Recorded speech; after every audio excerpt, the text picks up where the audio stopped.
Okay, ADV 160 installation sa motor mga bossman para sa mga pinapadala natin plug and play na bi-LED. Ang bali ang kasama sa in-avail nyo bossing itong headlight. Yan. Tapos may kasama siyang 5-pin saka 2-pin. Then ito naman yung harness na kasama, yung indo switch. Yan, tapos 6-pin, 9-pin na white, 4-pin na white, then 6-pin na kulay red. Then meron tayo dito 3-pin. Mamaya papakita ko para saan to. Then itong battery po to, terminal, positive and negative. Then ito yung harness natin, Japan relay. Then ito yung socket na 5-pin saka 2-pin. Bali dito natin siya isasalpak yan, dyan. Mamaya papakita ko, yan saka dun. Okay, unahin muna natin dun sa may switch kung paano natin kakabit itong mga apat. Bali, apat to. Tandaan nyo mga bossman. Ulitin ko, isang 9-pin, 4-pin, 6-pin, saka 3-pin na blank. Papakita ko kung saan, paano ikakabit to. Unahin natin dito sa may 3-pin. Bali, may socket na dito na blanco. Ayan o. Naka-asawa na siya. Bali, pwede nyo tanggalin. Tanggalin mo nga yung itong inabang natin. Yan, nakatanggal na. Bali kasama to. Okay, dito siya manggagaling. Itong 6-pin na kulay itim. Yan. Tingnan nyo mabuti. 6-pin na kulay itim. Kukunin natin yung color gray na wire. Okay, dito natin ilalagay sa kasama kanina yung binaklas natin. Okay, sige. Tanggalin mo muna yung terminal.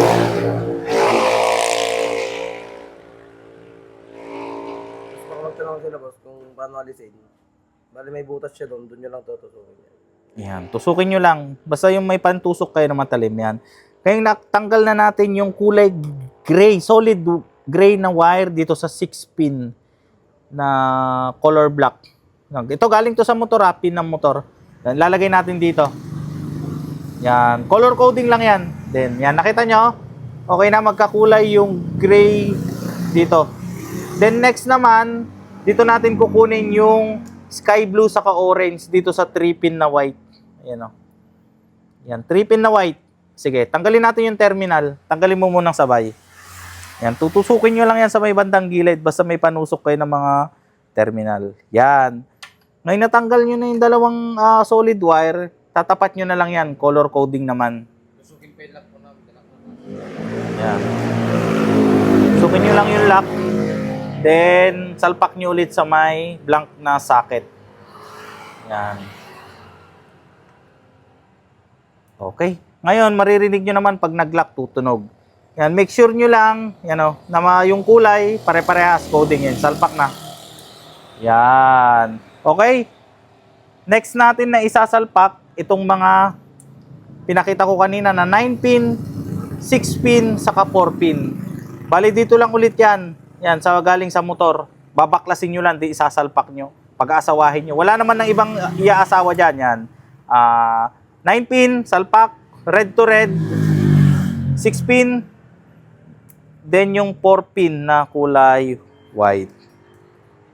Yan. All goods na. Then, asan yung headlight? Then sa may headlight naman, ito.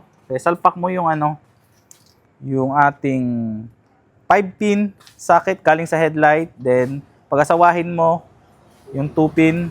Alright. Then, syempre, wag nyo kalimutan yung stock. Yan, kakabit nyo sa motor. Ito. Yan.